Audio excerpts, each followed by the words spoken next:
yurtqa qadiming yetganligini bilib qolsam, qabrangni o'zim qo'piraman. Unutib qolmasala Qambarni Saxinim, o'zlarining mo'chil bir qizi bor. Kolining beshiga kelgan kunni Mo'zayning beshiga kelmaydi deb hech kim aytolmaydi. Haddingdan oshma. Kimga gap qilayotganingni bilamsan? Angoyaq tursan-ku. Kelib meni bo'shatib etmabsa? Haddingdan oshma. Ma'qul. Qambar hocam, bo'g'aydi. Eringizdan bu uy kelib ketib yurgandan xabaringiz bormidi? Kelaka mayli chaplashidi ekansiz-ku. O'jaqingiz-chi, sizdakda necha-nechalarni gapga unutib, bugunga ulashgan. Xotin kishi bo'lsam-mu, erkakdek yashaydigan ayolman. Men siz bilan hargiz to'y qilolmayman. Uni mumkin emas. Mening sizga tekkinim tekkan. Mening Qambar. Qani desizlar? Qo'lig'im siladi.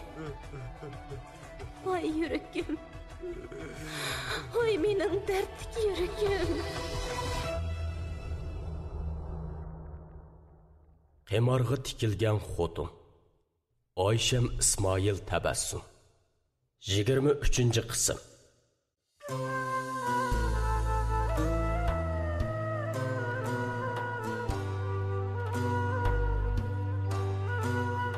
Qambarni Saxinim zuvan sürmedi.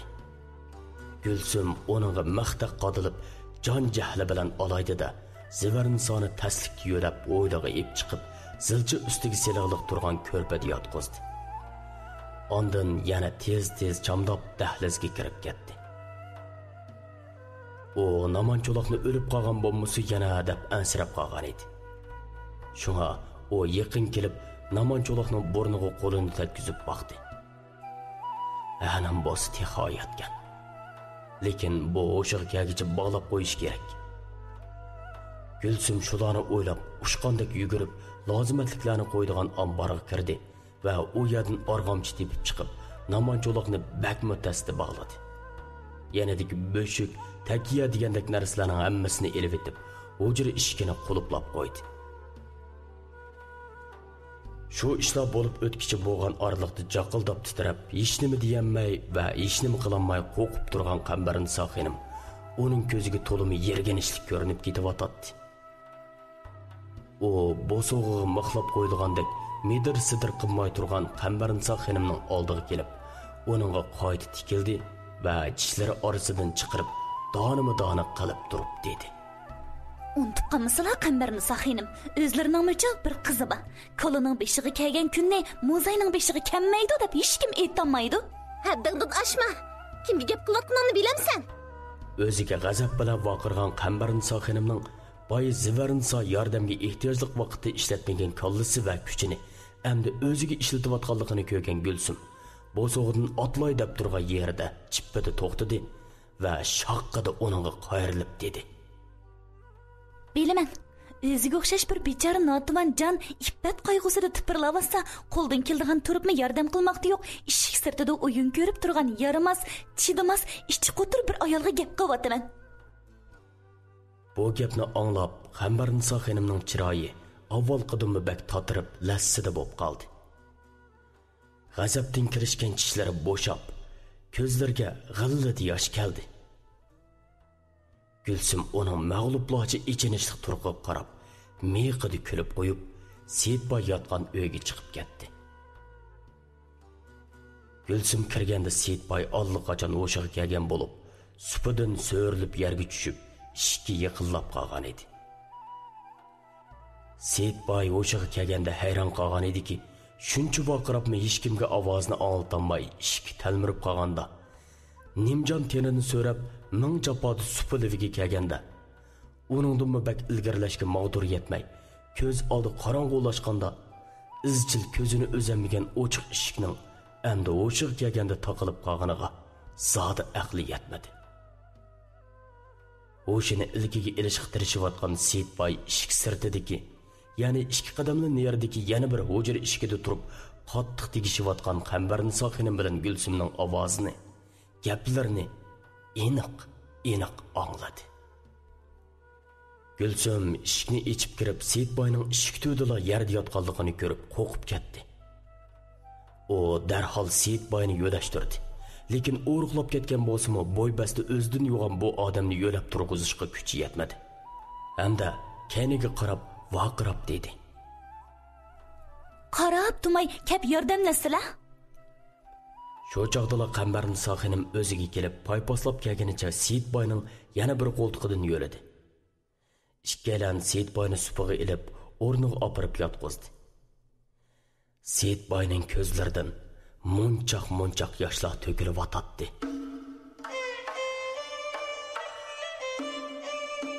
Bu yoshlar ilojsizlik, ichinish, azob va g'azab oralashib ketgan ayanchli ko'z yoshlar edi. Ömrü mushidan bo'g'icha hech kimga yolvorib boqmagan, hech kimning oldida yerga qarab boqmagan, hamda hech qanday hozirgidek beqo'l bo'lib qolib boqmagan Seyitboyga bugungi bu hol bir xotinining o'ziga og'ini bo'lib yurgan birisi tarafidan dafsanda qilinishiga tasliq qolgani. Yana bir xotinining u ishlarni ko'rib turibmi qutqizishga harakat qilmay qarab turgani. Yatning bolasi bo'lgan mushtumchilik bir qizning jinini olqiniga ep qo'yib, zivarni soni qutqizgani. Shuncha ishlar bo'lib ketsa-mu, o'zining hech nimaga qarg'a kelmay so'rilib yotqani. Hamma ishlar, hammasi bakli ig'ir keldi.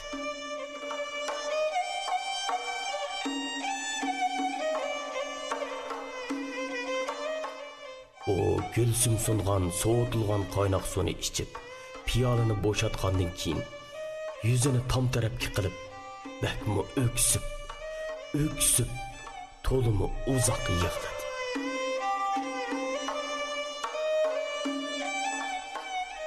Shu ishdan keyin Zivarinsa xomush bo'lib qoldi. Hamma nimadan qo'rqdi. Shu kuni kech bo'g'icha o'yladan kirgili unamay, adiyalga o'ralgan peti o'yladi yig'lab o'ltiraverdi. Gülsüm Seyitboy bilan Zivarinsa o'tirisida qatirab yurib, ikkisining holidan tang xabar oldi. Qambarni Soxinim bo'lsa Seyitboy va Gülsüm tarafidan tangli chatga qiqildi. Qilayotgan ishlarga yordamlashish uchun yeniga kelsa, Gülsüm silkivatdi. Holini bilish uchun yeniga kirsa, eri yuzini tam tarafga burab, uni xolamaydiganligini ifodaladi. Amalsiz qolgan Qambarni Soxinim nima qilarini bilmay siqildi. Pushaymon, qo'rqinch aralashgan bir tuyg'uda yuragi og'rib, dakki-dukkiga tushib qoldi. Gülsümmo Seyitboymi titliq ichida kunning kech bo'lib, etizga ketganlarning qaytib kelishini saqlab o'tdi. Gülsüm etizga berib, Zo'rixon bilan xo'jadorini chaqirib kelay dedi. Seyitboy qo'ymadi. Xuddi Gülsüm etizga ketsa bu oila qo'dug'uchisidan ayrilib qoladigandek, o'zining va Zivarinsaning taqdirini Qambarni Soxinimga topshirib xotirjam bo'lolmaydigandek. Yana xuddi shu topning o'zida bu uyda Gülsüm bo'lmasa, olam shumul ishlar yuz berib ketadigandek bir andishida qolgan Seyitboy uni hech yerga chiqa olmadi. Onun ustiga o'shiga kelganiga xeyli bo'lib qolgan Naman cho'loq quluploqliq uyning ichida ig'zini bozib tillab, qo'yib etishni talab qilib, to'xtamay kakirab o'tdi. Untekin studiyasi. Naman cho'loq tun yerim bo'g'ichimi uyga qaytib kelmadi. Boshda Mehrin Soxinim uni to'qollardan birasini po'kiniga besib yotganda bu eshak deb tillab qo'yib yetib qiliverdi. Biroq o'ylasila bir yeri to'g'ri emas. Normal ahvolda to'qollarning yeniga chiqsa-mu uyga qaytib kelgandan keyin oldi bilan Mehrin Soxinim bilan ko'rishib yetib, ondan chiqib ketadigan Naman cho'loq bugun qoq bir kun yo'q. Onun ustiga Naman cho'loq uyda bo'lmasa-la bakla baldur yetib qoladigan to'qollarning chirig'i o'chkili navoq. Kishi avatib, martib beqibmi uy ichida tinig'anga chog'liq bir shapa yoki ovoz chiqmaganligini jazmlashtirgan Mehrin Soxinim uni yana bir tulki qushdan tepib olgan bo'lsa, shuning bilan ishqibozlik qilib ketgan gap deb o'ylab, bir potmon qog'ab tillib etib, ondan yetib qiliverdi. Lekin har qancha qilibmi uxlayolmadi. Eri odati uyga qaytmag'idak yoki kashlab qolg'idak bo'lsa, kishi avatib xabarlantirib qo'yatdi. Bu qitim qandoq bo'lg'ini? Shularni o'ylab xotirjamsizlangan Mehrin Sohinim kirib qoqmay kechani tongga o'ladi. Atsa deganda so'rashtirmagan hech kim qolmagan bo'lsa-mu, Namancho'loqning izderiki bo'lmadi. Mehrin Sohinim jiddiylashdi. O Namancho'loqning tunugin kim bilan birga ekanligini surishtirib kelib, Quddus Lanqoni chaqirtib chiqdi va tunugin eri bilan naga borganligini, uning kim bilan nada qolganligini so'radi. Quddus Lanqodan Seyitboyning uyida degan gapni anglagan Mehrin Sohinimning arvohi uchib, quyuqchashlar tik turib ketdi. O ochiqdan yerilg'udak bo'lib, Quddus Lanqoga vaqirab-jaqirab yurib, otarvis tayyorlatqizdi va harviga o'ltirib, Shoxliq kentiga Seyitboyning qo'riqqa qarab yo'lga chiqdi. Quddus Lanqo ishikni yerib etadigandak mushlab, ba ovozi bilan bir hoza vaqirganda, ondan qovul ishki xizmatkor chiqib, darvozani ochdi. O amdi gap qilay deb turishiga Mehrin Sohinim uni bir chetga ittirib etib, qo'polli so'radi. Naman begim mushiyadimi? Yigitlar bu gapni damonliqqa anqaramay, bir-biriga va Mehrin Sohinimga qarab chimchiqlab qilishdi. Quddus Lanqo ularning Mehrin Sohinimning gapini tushunmaganligini bilib, Asta xonimning yeniga keldi va xushamat arlash yejib. Bizning begim Namancho'loq mushiyadimi? Bu gapni anglab Mehrin Sohinim "Mao erimni kamsitib deb o'ylab qoldi-da, ochchig'i o'dul mensiga tepdi. O qattiq ochchig'i bilan Quddus Lanqoni urmoqchi bo'lib, qo'lini shundoq ko'tarishiga ishik ochgan yigitlardan biri "Ha, mushiyada, bizning begim sizlarni kep qolamdikin deb saqlayotgan" dedi. Mehrin Sohinim Quddus Lanqoga sadbirni olib yetib, ko'tirib bo'lgan qo'lini tushirib, semiz gavdasini irg'onlatib, ot arvasiga chiqdi. Lekin ishik ochgan yigitlar ot arvasini qo'riq ichiga akirgala qo'ymadi. Kelgan odam ulug'ini darvoza sirtida qo'yib, o'zi piyoda kirsin degan. Begim davolanayotgan bo'g'ashqa jimjitlikni xohlaydi ekan. Ot uloqlarning kishnigan, hangirgan, dopchungan ovozini anglab qilishni xohlamaydi ekan. Mehrin Sohinim ular bilan xeli takallashib baqqan bo'lsa-mu, darvozaning cho'ng qanoti yanala ichib berilmadi. Yigitlar o'z gapida chang turdi. Begimning diginida qilmasanglar, yaxshisi qaytib ketinglar. Bizmi topshiriq bo'yicha ish qilyapmiz danglar. Amal qilmagan Mehrin Sohinim yigitlarni adabsizlikda bir muncha ayblab, qoyig'inicha piyoda menib qo'riq ichiga kirdi. Darvozadan ho'ylag'icha xeli uzun yo'lni piyoda bosgan Mehrin Sohinim tarlab, tabchirab, hosirab, xildab ketdi. U Seyitboyning huzuriga kirganda odamlarning o'ziga qilgan hurmatsizligini shikoyat qilib chiqishtirib, ularni jazolatishni ko'ngliga bukib kirgan edi. To'lima afsuski, Seyitboyning uningga qilgan adabsizligi yigitlardan necha hassi ig'ir bo'lib ketdi. Hurmatli Seyit begim, hajab bizlarni ko'zga ilmos bo'lib ketibdilar. Kelishimizdan xabarlari borkan-yu, oldimizga tukutishmagan adabsiz soymadan ishkini chiqarib qo'yib, o'zlari ayvon saroylarida Salom sohasizlab paloqshib kirib kelgan Mehrin Sohinimning gapining davomi ichida qoldi. Uning ko'zlari org'amchi bilan chambarchas bog'lanib, pagoda yo'kindirib qo'yilgan. Sol peshonasi yerilib, qip-qizil qon ketishmi bo'lib ishshigan. Yuz ko'zlari ishib, to'nug'siz bo'lib ketgan eri Namancho'loqqa tushgan edi. Erini bu holda ko'rib Mehrin Sohinimning o'ng so'li o'chdi. O gapining oxirini deyamay tuduqlab qolgan shu paytda Seyitboy Zivar Nisoning yo'lishi bilan o'ri bo'lib, u tomga choplab qo'yib bergan yostiqqa yo'linib o'ltirdi. Xeli uzungacha na Mehrin Sohinim, na Seyitboy suvon surmadi. Ilgirki qitimlodigiga o'xshash xenimlardan birasi oldiga chiqib, puchqini ochmadi. Mehrin Sohinim goh eriga, goh Seyitboyga qarab, nima qilarini bilmay o'diqib turganda Namancho'loq pangmadi etilib vaqirdi. Angoyaq tursan-go, kelib meni bo'shlab etmabsa? Ma'qul. Mehrin Sohinim jiddiylashib titirgan peti paloqshib berib, Namancho'loqni yashkala tamshilib edi. Ishikda Seyitboyning xo'jadori paydo bo'ldi. Ay, aldırmısıla, ağaçxinem aldırmısıla. Aval o'ttirdagi ishlarni deyishib olayli. Ondan yassilimi kechikmaydilar. Baribir bugun Naman begimni sizlarga topshirib bermasak bo'lmaydi. Darvoza oldida yo'lini to'g'ri elib, medikarlari adabsizlik qilsin. Bir. Ha? Uyga kirsa eri bog'liqda. Bu 2. Endi xo'jadarimo cho'ng kichigini farq etmay, yuqori tuvan deb ayirmay, yurt ichida nomi bor bir savdogar boyning mendek 100 obro'li xotiniga hurmatsizlik qilsin. Bu 3. Bu haq nimasiga ko'rangli qiladi? Meni ko'zga ilmisimi? Erimni u holda qo'yib beadab qilmasligi kerak edi-ku.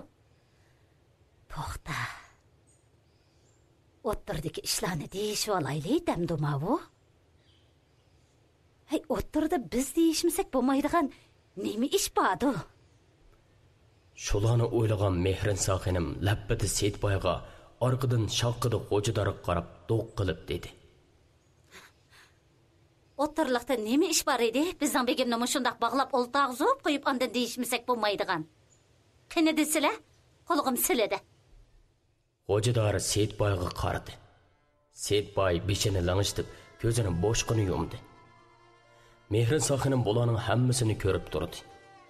Sevarnisa Seyitboyning qo'ltig'idan yo'lab, Mehrin Soxinimga salom qilmay dumsib o'ltiratdi. Silining begim tunogin bizning Seyit begimni yo'qlab ketdi ekan. Arada mushu uyda Seyit begim bilan yondishib uxlab qilib, yomon tush ko'rib qolgan o'xshaydi. Tushida ovchixinimga behurmatlik qilib silib, ondan xijolatchilikda o'zini o'zi moshindaq bog'labdi. Biz yeshib yetaylik deb shuncha gap qilsaqmi o'nimidi.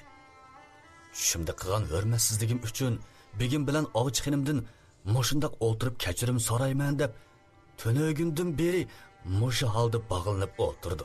Xo'jadorning bu gaplarni anglab, Mehrin Soxinimning chiroyi avvalqidimi bakrak tatardi. Ochiqdan ochiq tani gap-ku bu.